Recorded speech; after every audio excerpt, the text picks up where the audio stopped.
Bienvenidos al programa 65 de Área Protegida, que se emite por la radio online El Provincial, www.provincial.com.ar o por la aplicación disponible para los celulares. Con el nombre de Área Protegida 2022, nos pueden ubicar en nuestras redes sociales, Facebook e Instagram, y escuchar en nuestro podcast de Spotify y en nuestro canal de YouTube. Ya disponen de trivias sobre patrimonio en Instagram para aprender, pero de una forma muy entretenida. ¿Qué tal, Rubén? ¿Cómo estás?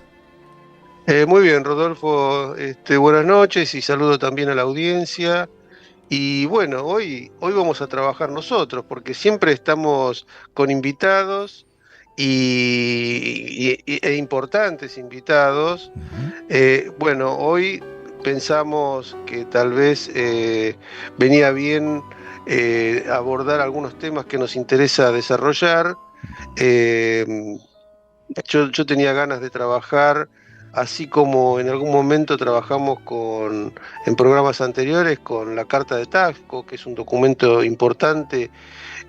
Tal vez es más sencillo, pero es atractivo para los oyentes. Claro. Y hoy quería también trabajar sobre la Carta de Atenas y la Conferencia de Atenas, que son dos documentos que muchas veces llaman a confusión.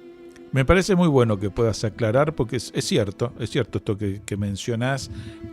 La toponimia en ese sentido no colabora porque tienen prácticamente el mismo título, pero dan cuenta de fenómenos totalmente distintos.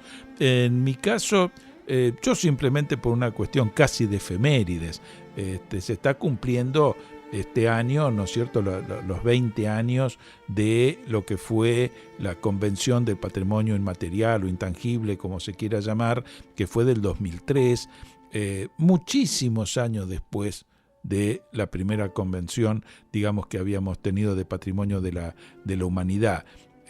Para muchos incluso casi tardía, se podría decir, pero claro, convengamos que también era bastante más difícil definirla, ¿no? Esto es cierto, porque de pronto definir aquello que se ve, aquello que es palpable, se hace como más evidente.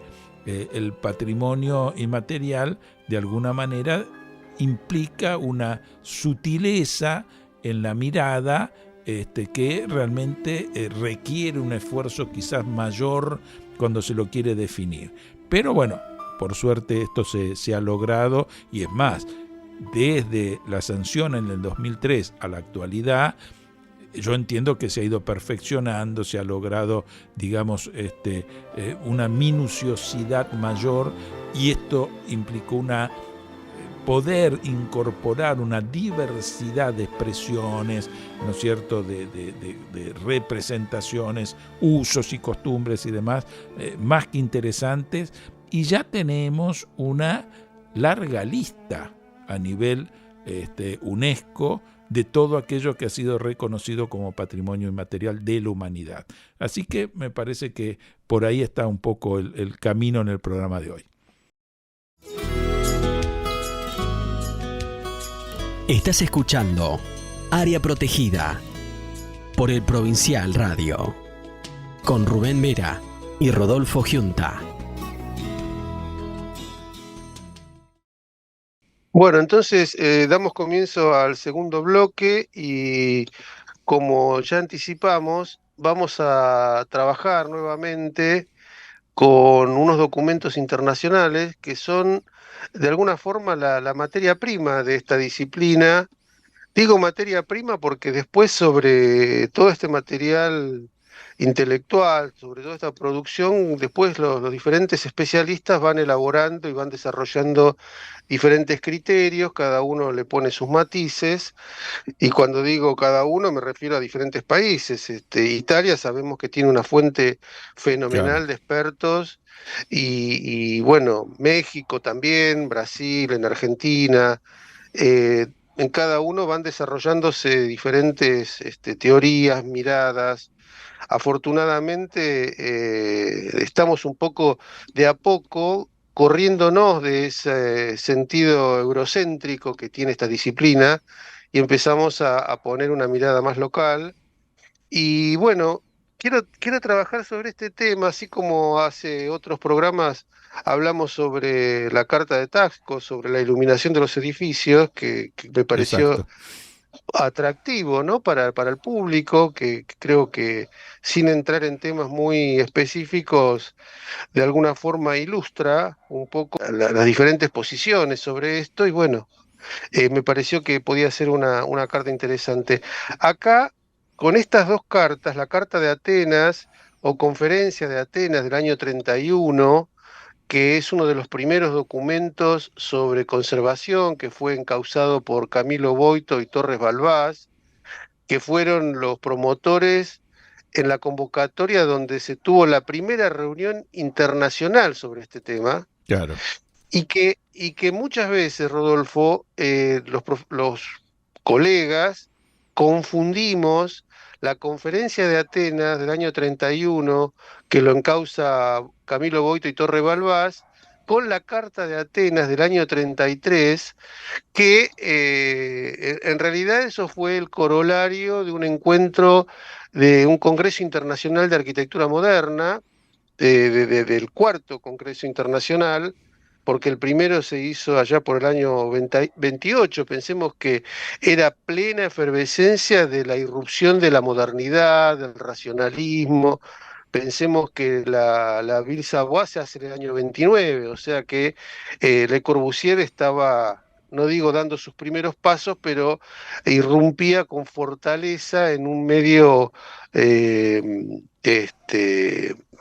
digamos, muy fértil y por sobre todo, claro, con un movimiento de vanguardia y bueno, estaba adquiriendo unas dimensiones importantes. Claro.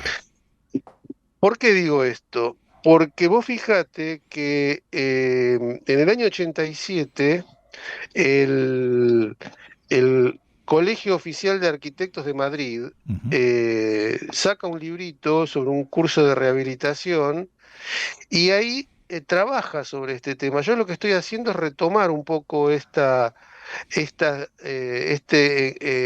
encuentro que tiene, o diferencia que tiene la conferencia de Atenas de Camilo Boito con la Carta de Atenas de Le Corbusier. Eh, este corolario que se hizo en el año 33, Le Corbusier, después de la Segunda Guerra Mundial, allá por el año 57, le hace el prefacio a la reimpresión de la Carta de Atenas. Claro. Cuando nosotros hablamos Claro. de la Carta de Atenas, tenemos que pensar en el libro Principios de Urbanismo, que es también un documento doctrinario de alguna forma en Ujú. cuanto a aspectos de la urbanización y todo lo que tiene que ver con la intervención en ciudades. Pero ¿por qué hago esta diferencia? Porque son dos documentos que se prestan a confusión. Claro. Son a principios de la década del 30, los dos se conocen como Carta de Atenas y muchas veces se invoca a la Carta de Atenas, como dice acá en el Colegio de Arquitectos de Madrid, dice que es absolutamente contradictorio invocar a la Carta de Atenas del urbanismo como argumento en favor de la protección y conservación de la ciudad. Exacto. Ahora vamos a discriminar algunos conceptos entre uno y otro documento para que podamos llegar a una mirada diferenciadora de los dos documentos, ¿no? Por ejemplo, no sé, en la conferencia de Atenas se le da más importancia a la labor preventiva, al mantenimiento, a la conservación que a la restauración. Es decir, Claro. todo lo que tiene que ver con los trabajos de prevención, de preservación. El concepto de preservación es accionar antes del daño. Es Claro. decir, que estamos hablando de darle más importancia a la labor preventiva. Exacto. Después también hablamos del respeto a todas y cada una de las épocas y estilos presentes en los edificios. Ujú. Vos fijate que tal vez nosotros también tenemos edificios antiguos, tal vez no tan antiguos como los europeos, Claro. pero imagínate que una iglesia, una basílica de la Edad Media, en general tiene intervenciones en el periodo renacentista, en el barroco, y cada uno se hace con lenguajes contemporáneos, y ahí se conforma una estratificación histórica en la que se evidencian las diferentes épocas de intervención.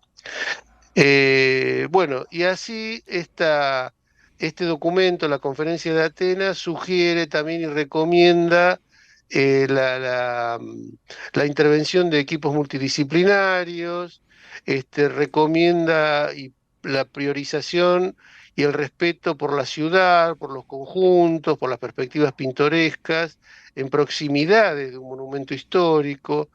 Recomienda también la realización de investigaciones históricas, que es Claro. justamente Camilo Boito, es uno de los padres de la restauración científica, ¿no? Que después eso en algún momento lo podremos desarrollar.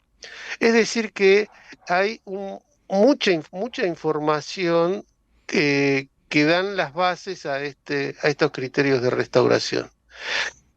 En cambio, la Carta de Atenas, o Principios del Urbanismo, que es un texto que se divide en 3 apartados, una parte que se refiere a las generalidades sobre la ciudad y su región, el otro apartado está relacionado con el estado actual de las ciudades, críticas y remedios, y un tercer y último apartado sobre conclusiones.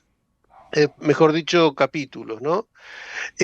Y en este documento se desarrolla la doctrina funcionalista, es decir, vivir, trabajar, la recreación, siempre pensando en la zonificación de las ciudades. Claro. Es decir, construir higiénicamente, industrialmente, y se prioriza la máquina, es decir, la máquina. Pensá en la década del 30, el automóvil era un elemento casi novedoso, Exacto, digamos, y que claro. estaba empezando a masificarse. Entonces, estos 3 capítulos que tienen que ver con el contenido de esta Carta de Atenas, en realidad lo que está haciendo es dar algunas ideas sobre los nuevos conceptos de urbanización, de zonificación, el concepto de bloque, el concepto de zonas verdes, todas estas ideas que tienen que ver con el urbanismo moderno. Claro.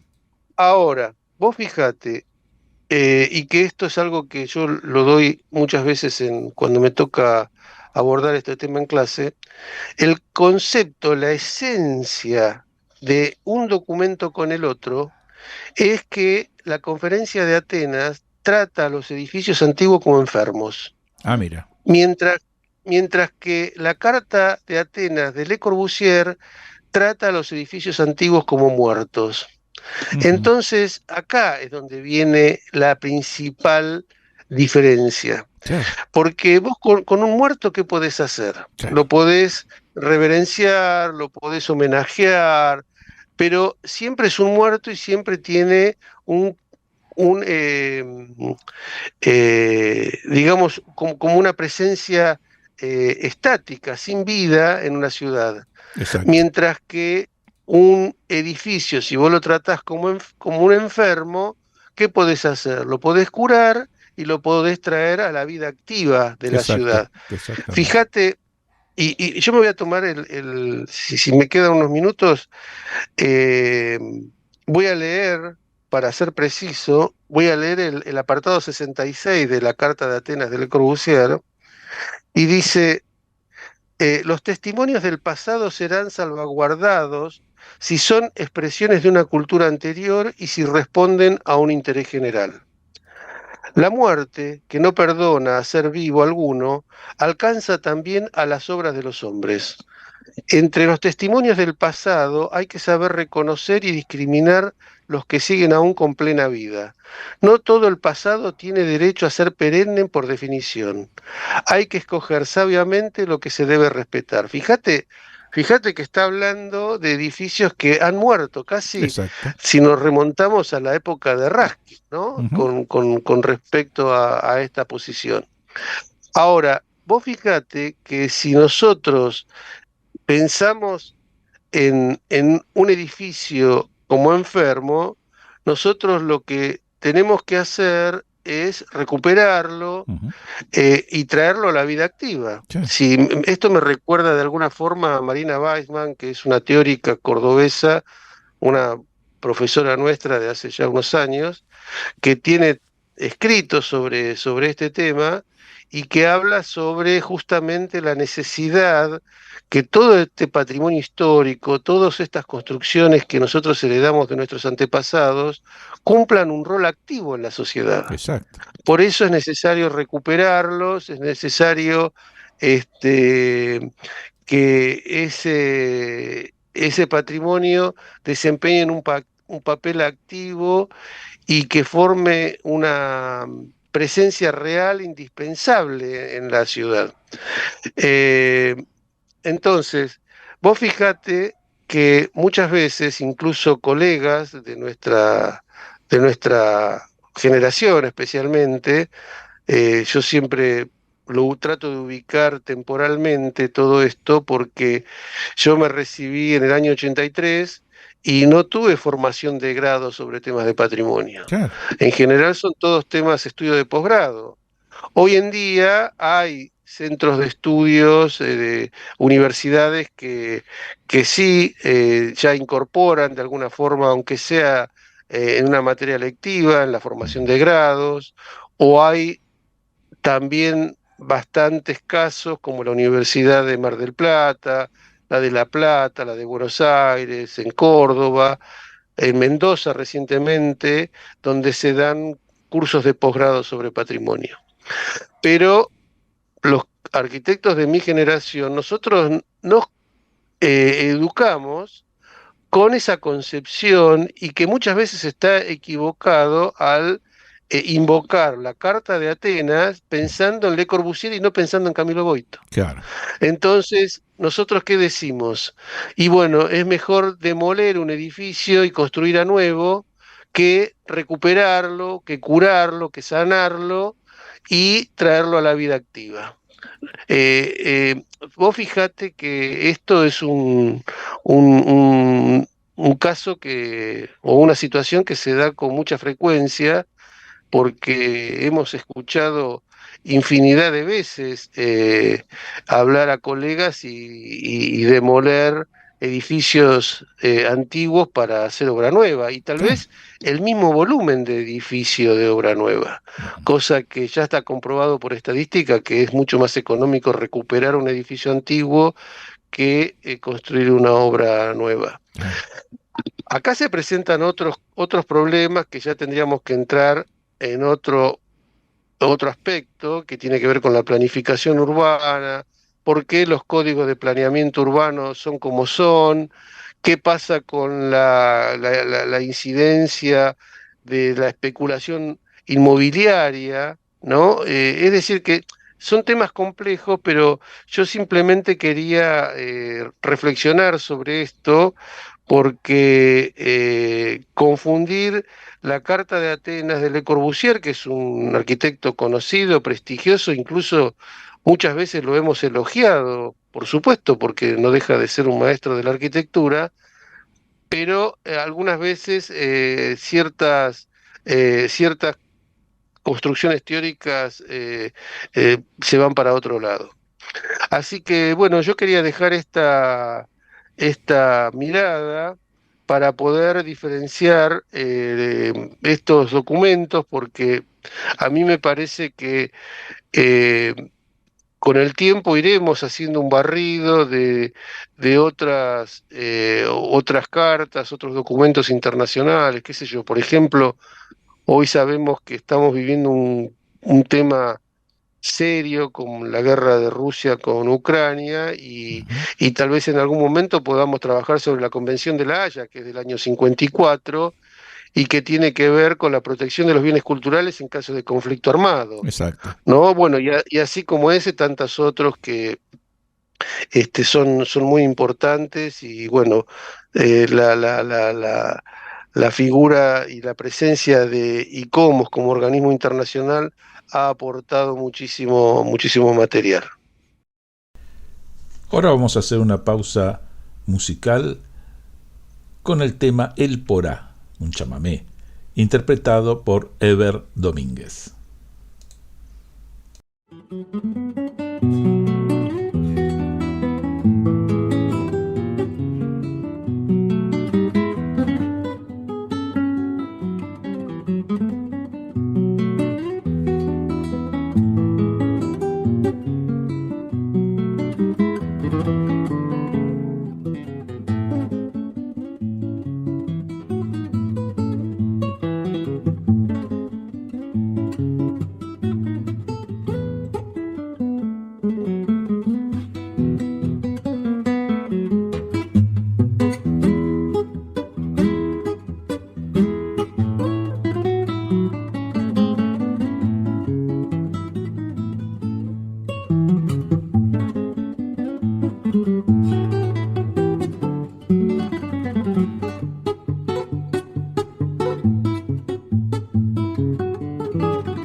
Acompañan a Área Protegida el Comité Argentino de ICOMOS, Consejo Internacional de Monumentos y Sitios, organismo que trabaja por la conservación, protección y valoración de los monumentos y sitios de valor patrimonial, y el Comité Argentino de ICOM, Consejo Internacional de Museos, organización no gubernamental que establece estándares profesionales y éticos para las actividades de los museos.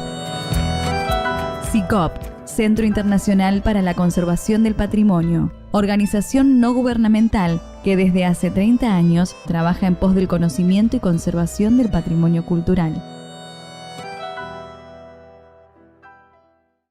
Damos inicio así a este tercer bloque y también, como lo habíamos anticipado un poco, la idea era comenzar a hablar de patrimonio cultural inmaterial. Sobre todo aprovechando que la convención, que así lo define, es del 2003, es decir, que se están cumpliendo exactamente 20 años de la misma. Entonces, realmente nos pareció con Rubén que era muy pertinente hacer alguna reflexión sobre la misma. Yo también empezaría por leer, a los efectos de entender la definición, es decir, qué se entiende por patrimonio cultural inmaterial. Y acá estamos haciendo referencia a los usos, representaciones, expresiones, conocimientos y técnicas, junto con los instrumentos, objetos, artefactos y espacios culturales que les son inherentes, que las comunidades, los grupos y en algunos casos los individuos reconozcan como parte integrante de su patrimonio cultural. Este patrimonio cultural inmaterial, que se transmite de generación en generación, es recreado constantemente por las comunidades y grupos en función de su entorno, su interacción con la naturaleza y su historia, infundiéndoles un sentimiento de identidad y continuidad, y contribuyendo así a promover el respeto de la diversidad cultural y la creatividad humana. A los efectos de la presente convención se tendrá en cuenta únicamente el patrimonio cultural inmaterial que sea compatible con los instrumentos internacionales de derechos humanos existentes y con los imperativos de respeto mutuo entre comunidades, grupos e individuos y de desarrollo sostenible. Más allá de esta definición que aparece, ¿no es cierto?, en la convención, evidentemente hay muchos elementos a tener en cuenta y tratar de reflexionar. La primera, que yo sé que muchos de nuestros oyentes seguramente se están planteando, y tiene que ver cuál es el nombre que se le da. ¿Estamos hablando de patrimonio material e inmaterial o estamos hablando de patrimonio tangible e intangible? Esto, a decir verdad, ha sido un debate largamente transitado, pero que tiene que ver con una cuestión de idioma, es decir, un problema que se dio en las traducciones entre inglés y francés, y entonces hay corrientes que toman una o la otra. Es lo mismo, más allá de que algunos prefieren, digamos, inclinarse por el tema de lo intangible, pero realmente no tendríamos que hacer una gran diferenciación. Sí, creo yo que fue un gran aporte, porque en el caso mío, por ejemplo, de trabajar en un museo, de haber trabajado en ámbitos de museo del Ministerio de Cultura, nos pasaba algo muy interesante, que justamente después le voy a preguntar a Rubén si, por ejemplo, en el caso de la arquitectura pasa lo mismo o no. Decía, en el caso del museo, el objeto rara vez se conserva por sí mismo, digamos, por lo que puede implicar como tal, sino que el objeto es portador de un mensaje. Y por ende, ese mensaje, que es el que trae, digamos, o el que uno a través de la investigación puede trabajar, es el que realmente importa, y ese mensaje, obviamente, es una situación intangible o inmaterial. Por lo cual, en el ámbito de los museos es muy difícil diferenciar un patrimonio material de uno inmaterial o tangible e intangible. Muy difícil, porque es como que vienen absolutamente integrados, como que no se puede dar uno sin el otro. Entonces, desde ese lugar se nos hace muy difícil. Pero ¿qué aportó, ¿no?, en estos últimos 20 años? Podemos decir que fue tardía esta incorporación del patrimonio cultural inmaterial de la humanidad. Pero, ¿qué permitió abarcar? Todo aquello que de alguna manera tuvo una producción anónima, lo cual nos parece muy importante, y colectiva. Esto digo porque muchas veces, acostumbrado en la parte edilicia, tiene que ver con un autor, tiene que ver con un estilo, tiene que ver con una época, es decir, donde estos componentes están perfectamente identificados. En cambio, con muchas de las manifestaciones del patrimonio inmaterial, esto no es así. Puede darse, o generalmente, digamos, según el tipo de patrimonio que sea anónimo y que sea colectivo. Y así como en el patrimonio material los objetos son los portadores de ese mensaje, en este caso son las personas en sí mismas las que son las portadoras, y este es generalmente el término que se da, de transmisión de esa cultura de generación en generación. Por supuesto que esto implica que haya variantes. Esto sí creo que es una diferencia muy grande respecto del patrimonio material. Recién lo señalaba muy bien Rubén. Si pensamos en las grandes catedrales de la etapa medieval, por ejemplo, europea, que tardaban 3, 4 o más siglos en su confección y que iban transcurriendo, digamos, en su materialidad por diversos estilos, se les iba incorporando cada uno de ellos, es decir, que también había un cambio. Pero esto es mucho más evidente, es mucho más palpable, si ustedes quieren, respecto del patrimonio inmaterial, porque es una forma de mantener vivas las tradiciones, pero este término es importante, vivas, con lo cual, más allá de que carezca de corporeidad, lo interesante es la adaptación a los tiempos, es decir, cómo va sufriendo los cambios que cada generación que la retransmite le va incorporando. Esto me parece que es un elemento muy interesante. ¿Qué abarca? Como lo decía muy bien esta definición, todo tipo de usos, todo tipo de expresiones, todo tipo de representaciones. ¿En qué podemos pensar? Para dar así ejemplos muy, muy concretos, muy específicos. La lengua, los acentos o cantos que se pueda tener en las distintas regiones, las danzas. Podemos pensar también en las festividades, en las celebraciones. Uno de los elementos que se ha incorporado y que respecto de el turismo, por ejemplo, ha sido algo muy importante que tiene que ver con la gastronomía.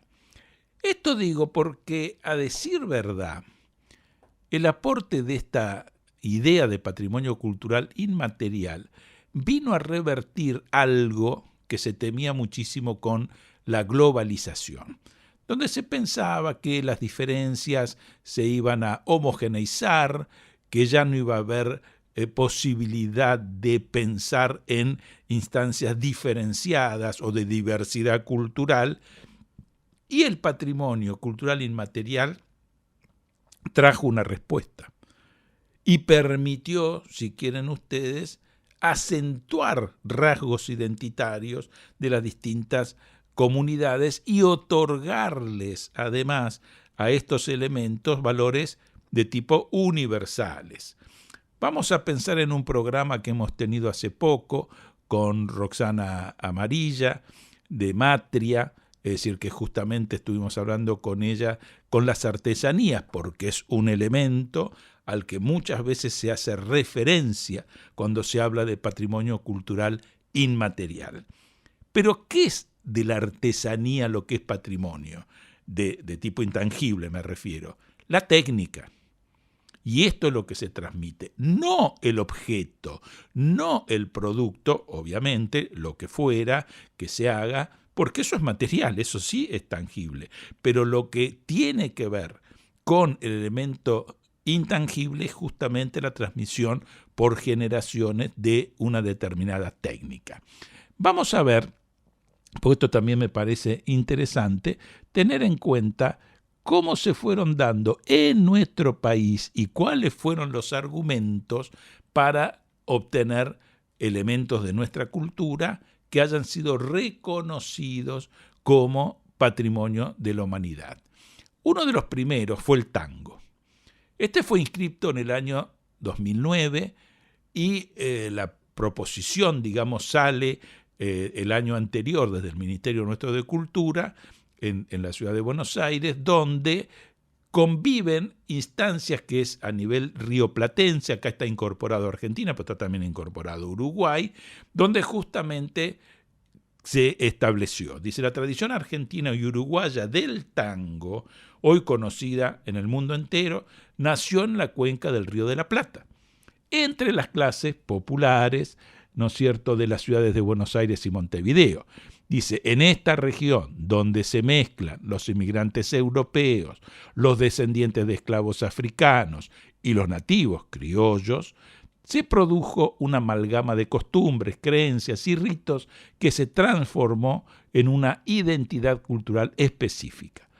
Entre las expresiones más características de esta identidad figuran la música, la danza y la poesía del tango, que son a la vez una encarnación y un vector de la diversidad y del diálogo cultural. Practicado en las milongas, salas de baile típico de Buenos Aires y Montevideo, dice, el tango ha difundido el espíritu de su comunidad por el mundo entero, adaptándose a nuevos entornos y al paso del tiempo.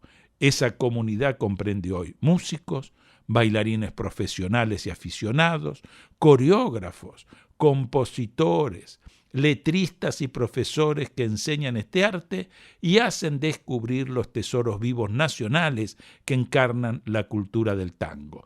El tango también está presente en las celebraciones del patrimonio nacional, tanto en Argentina como en Uruguay, lo cual muestra el vasto alcance de esta música popular urbana.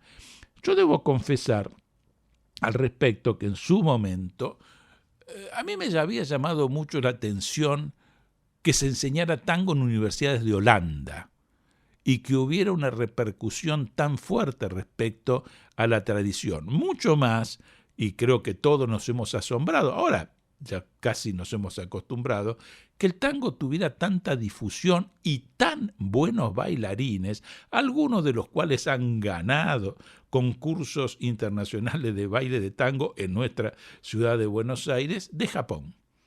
¿No? Si realmente es llamativo que esta manifestación de nuestra tradición haya tenido semejante repercusión.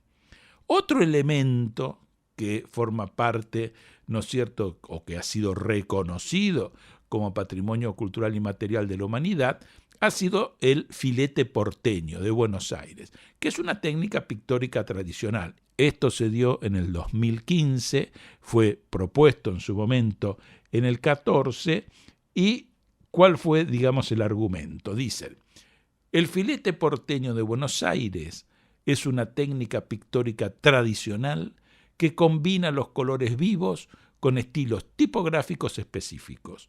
Sus realizaciones se pueden contemplar en autobuses urbanos, camiones y señalizaciones de tiendas y almacenes, y son cada vez más frecuentes en la decoración del hogar. Sus imágenes guardan relación con el patrimonio cultural de la ciudad, incorporan elementos de carácter social o religioso y constituyen una forma de memoria colectiva. La temática popular de esas imágenes comprende, entre otras, representaciones de santos y personalidades políticas admiradas, así como de estrellas musicales e ídolos deportivos.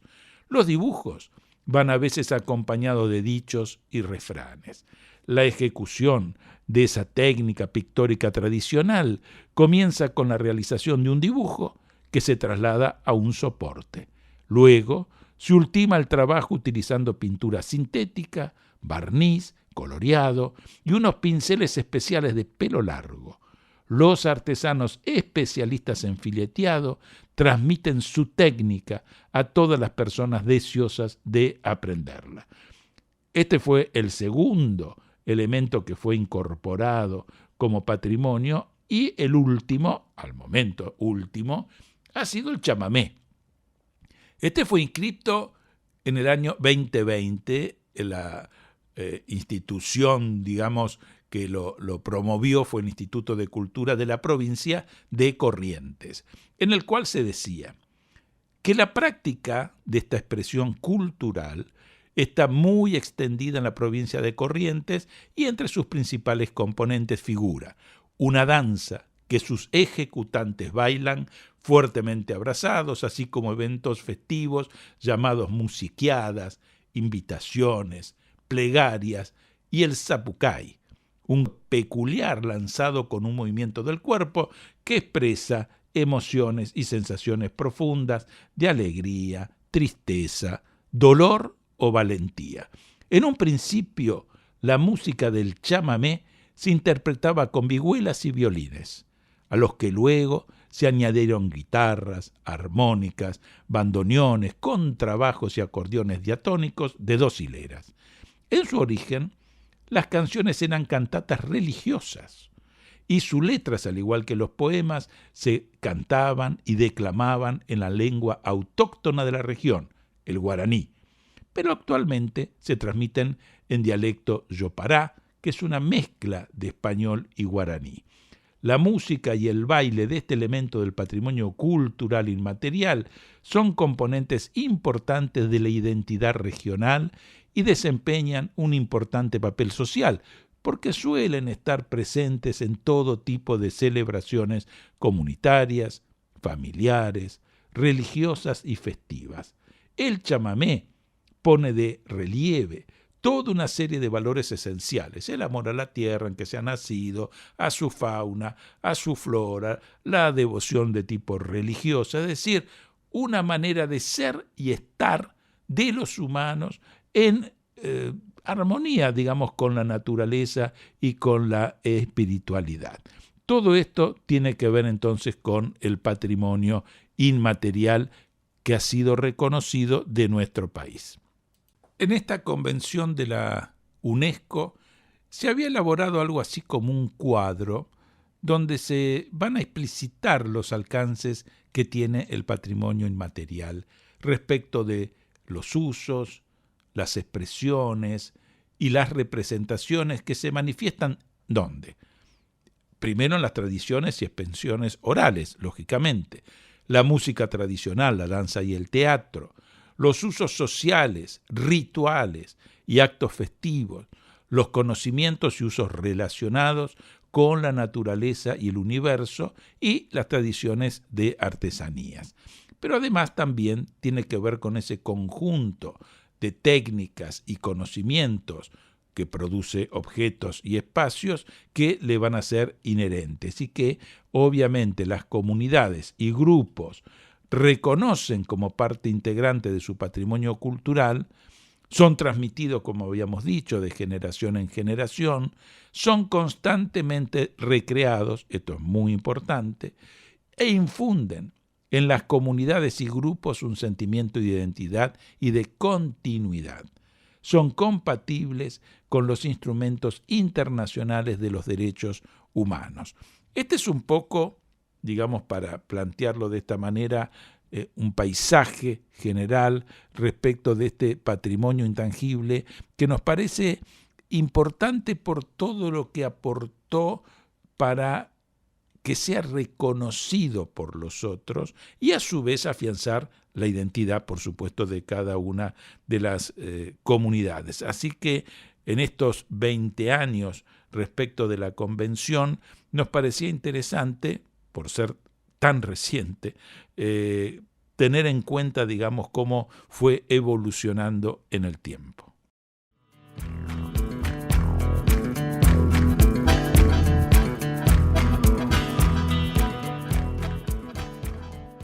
Muy bien, Rubén, ya estamos en el cuarto bloque, ya hemos tenido como un pantallazo que realmente me pareció muy interesante, estas diferenciaciones que vos hiciste respecto de estos dos documentos que comparten, digamos, la toponimia, el hecho de ser de Atenas, pero por supuesto de años diferentes y con contenidos diferentes, y a su vez haber hecho esta relación respecto a la Convención de Patrimonio Inmaterial o Intangible de la Humanidad del 2003. A partir de todo esto, ¿cuáles serían algunas de tus reflexiones, digamos, a todo lo que hemos estado viendo, Rubén? Bueno, yo no puedo evitar de pensar en todo este recorrido que nosotros venimos haciendo desde abril del 22, Sí. Ya vamos por el programa 65, Exacto. y es para hacer pensar también a la audiencia lo rico que es el tema patrimonio, la memoria histórica, la memoria urbana, los museos. Hay una cantidad de material para trabajar y nosotros estamos haciendo un vuelo rasante, porque en realidad no estamos profundizando prácticamente en pocos conceptos.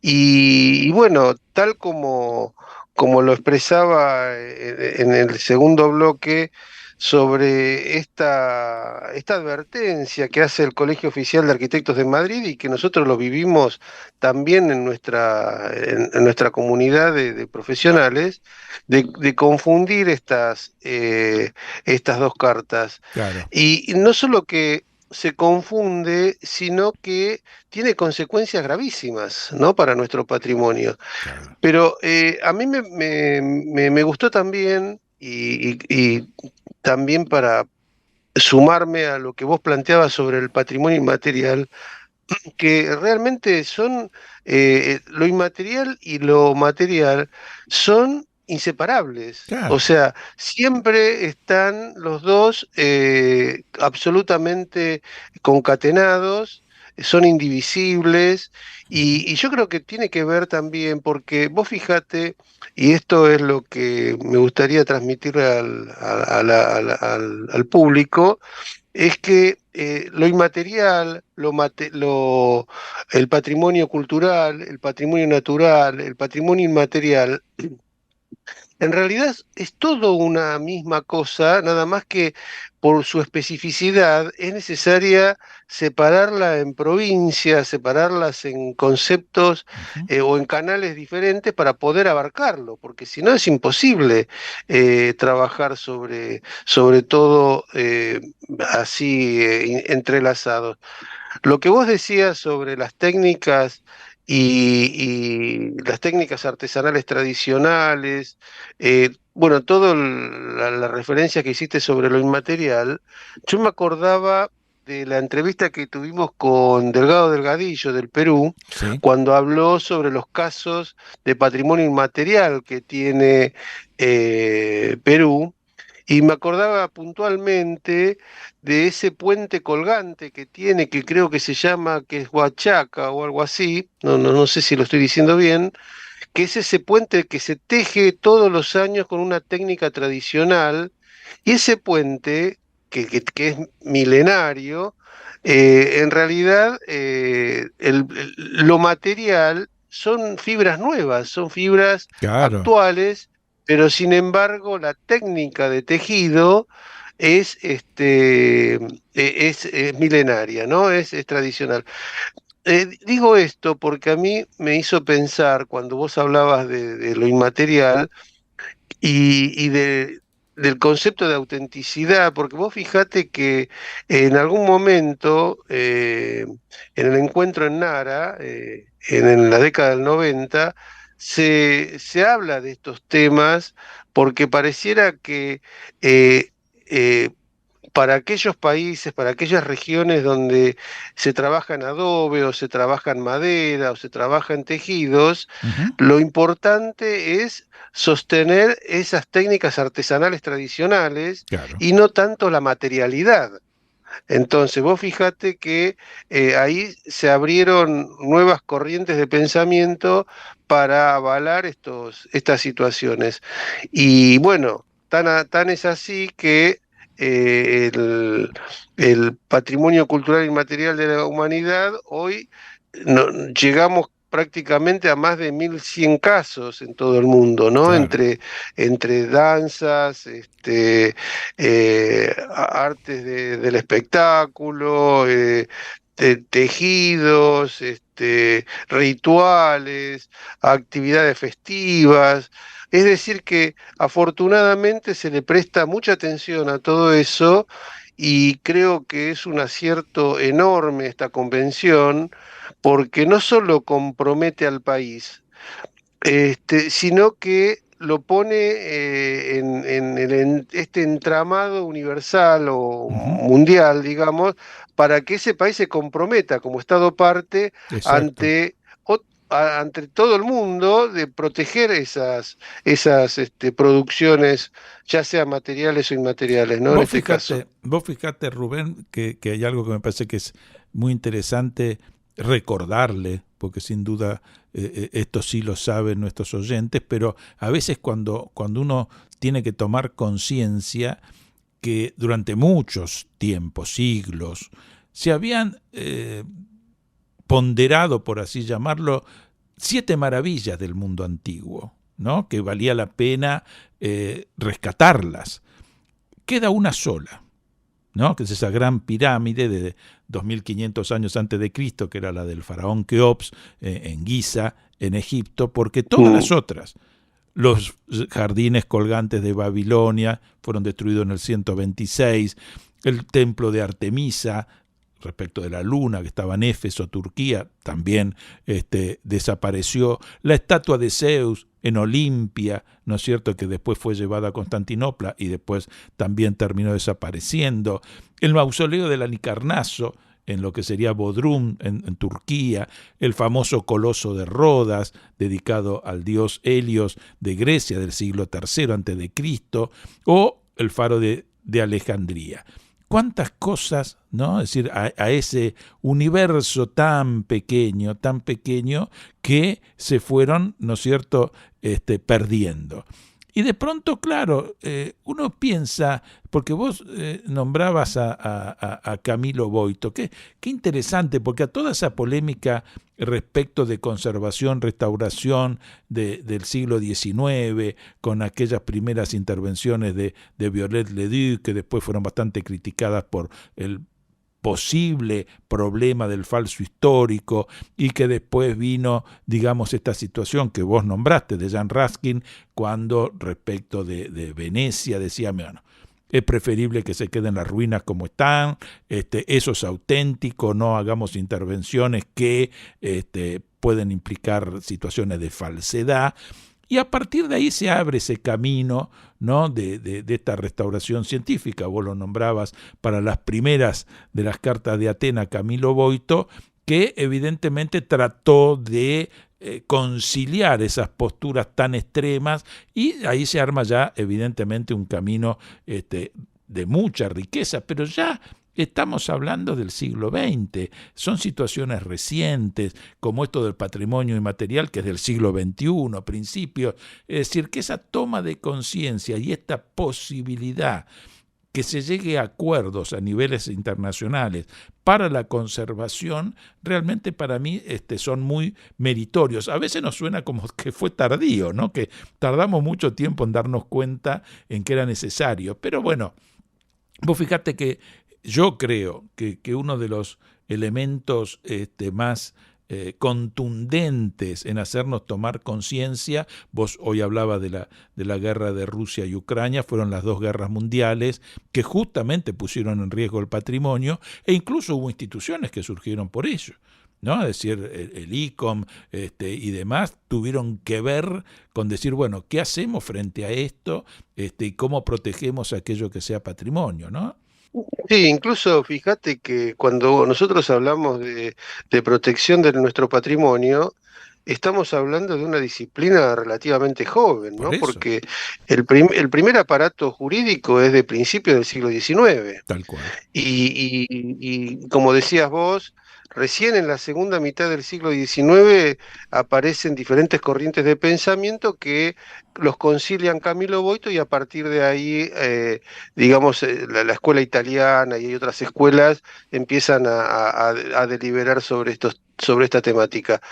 Pero vos fijate, con respecto a lo saludable de todo esto, creo yo, que tiene que ver con la aparición de estos ONG, de estos organismos que Claro, protegen a nivel internacional. Vos fijate que el tema de los templos de Abu Simbel en la década del 50 es lo que de alguna manera hace o genera una campaña internacional, un llamamiento generalizado a los gobiernos de Egipto y de Sudán para trasladar este templo, porque sabemos, y si no lo sabemos, lo comentamos a la audiencia, que el templo de Abu Simbel fue trasladado porque iba a quedar bajo sí, la cota de agua de la del represa. embalse Claro, de la represa. exacto. Entonces,